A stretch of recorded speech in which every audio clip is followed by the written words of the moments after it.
Oh, yes, give me all your assumptions, your stereotypes, your opinions which you have formed in 5 seconds.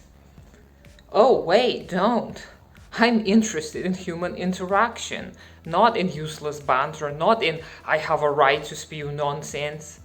I don't give people opinions on them because I don't have opinions on them usually, because I haven't received enough data on them. And if I do happen to start thinking something about a person, it is often trauma speaking. Trauma loves to rely on stereotypes. Trauma is amazing at insulting everyone and everything. Trauma voice learns to protect you, but in ways that consider no one else but you. And you know what kind of protection this is? Maladaptive.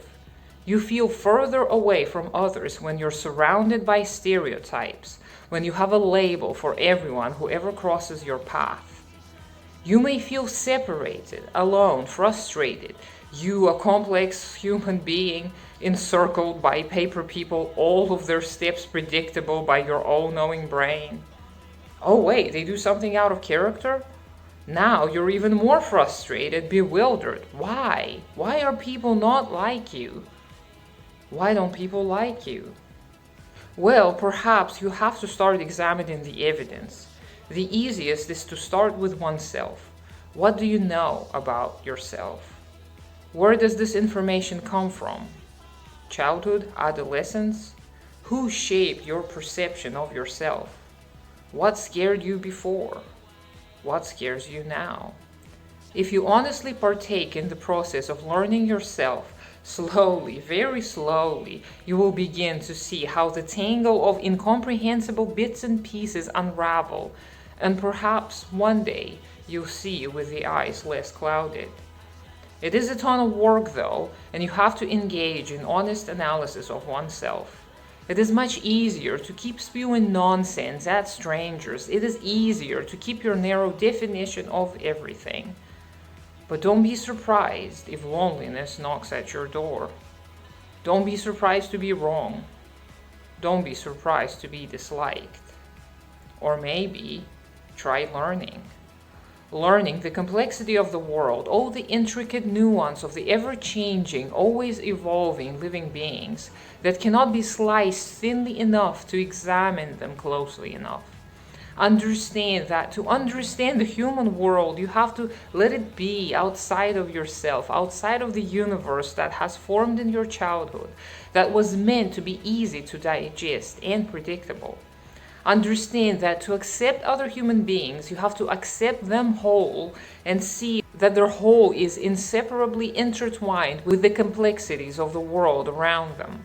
You cannot untangle the mystery of human, of the world, but you can become one with them by seeing that you yourself are a product of so many little incidents, so many coincidences, so many chances have met in your being alone.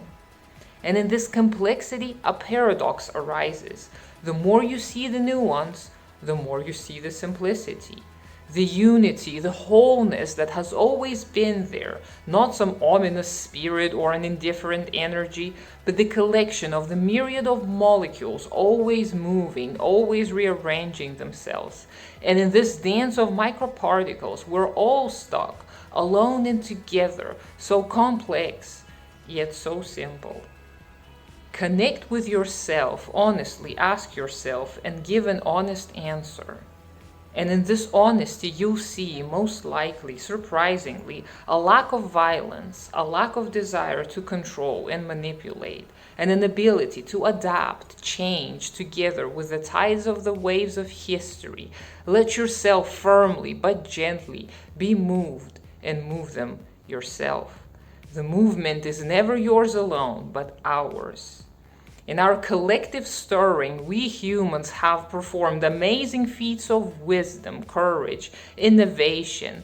We have changed and changed the world around us. But before we all see the unity of our opposites, before we all acknowledge that our only constant is change, we will forever separate, forever vibrate in a rhyme that is distractive to ourselves first and foremost.